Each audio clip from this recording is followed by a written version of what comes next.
महाराष्ट्रामध्ये अद्याप मान्सून राजा आला नसला तरी मान्सून पूर्व सरींनी राज्याला चिंब केल्याचं चित्र आहे। सिंधुदुर्ग जिल्ह्यातल्या मान्सून पूर्व पावसानं जोरदार हजेरी लावलेली आहे। सिंधुदुर्ग जिल्ह्यातल्या सावंतवाडी, कुडाळ, दोडामार्ग, कणकवली, वैभववाडी, देवगड यामध्ये काल रात्री जोरदार पाऊस झाला। तर रत्नागिरीसह राजापूर, लांजा, चिपळूणमध्ये सुद्धा जोरदार पाऊस झाला।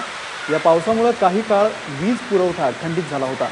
तिकडे मराठवाड्याला सुद्धा पावसानं भिजवल्याचं चित्र आहे। बीडमध्ये काल रात्री वादळी वाऱ्यासह मुसळधार पाऊस झाला, त्यामुळे उकाड्यानं हैराण झालेल्या बीडकरांना दिलासा मिळालाय।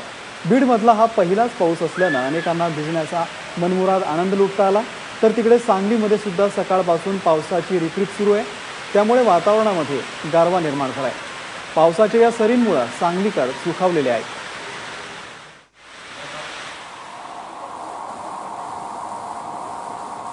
याबद्दल माहिती देण्यासाठी आपल्यासोबत आहेत रत्नागिरीचे आपले प्रतिनिधी सचिन देसाई। सचिन, सध्या रत्नागिरीसह कोकणामध्ये पावसाची काय परिस्थिती आहे? 2 दिवसापूर्वीच हवामान खात्यानं पुढील 24 तासांमध्ये मान्सून केरळमध्ये दाखल होईल असा अंदाज व्यक्त केला होता आणि याच अंदाजाप्रमाणे कोकणामध्ये आता पूर्व मान्सूनच्या सरी बरसू लागल्यात। काल सकाळपासूनच कोकणच्या अनेक भागांमध्ये पूर्व मान्सूनच्या या सरी पडत होत्या, मात्र काल संध्याकाळनंतर याचा जोर वाढला आणि रत्नागिरी आणि सिंधुदुर्ग जिल्ह्यातल्या अनेक भागांना या पूर्व मान्सूनच्या सरींनी रात्रभर अक्षरशः झोडपून काढले।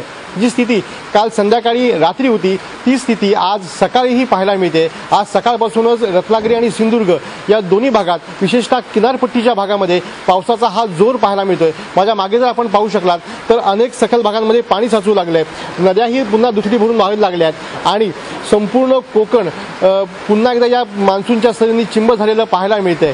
पुढच्या 24 तासांमध्ये संपूर्ण कोकण किनारपट्टीमध्ये पूर्व मान्सूनच्या या सरी बरसतील असा अंदाज व्यक्त केला गेला आहे। मात्र काल अचानक सुरू झालेल्या या पूर्व मान्सूनच्या सरींनी आणि काही ठिकाणी तर मेघगर्जनेसह वादळी वाऱ्यासह पाऊस आल्यानं कोकण किनारपट्टीतल्या अनेक शहरी भागात आणि ग्रामीण भागातील विद्युत पुरवठाही खंडित झाला होता।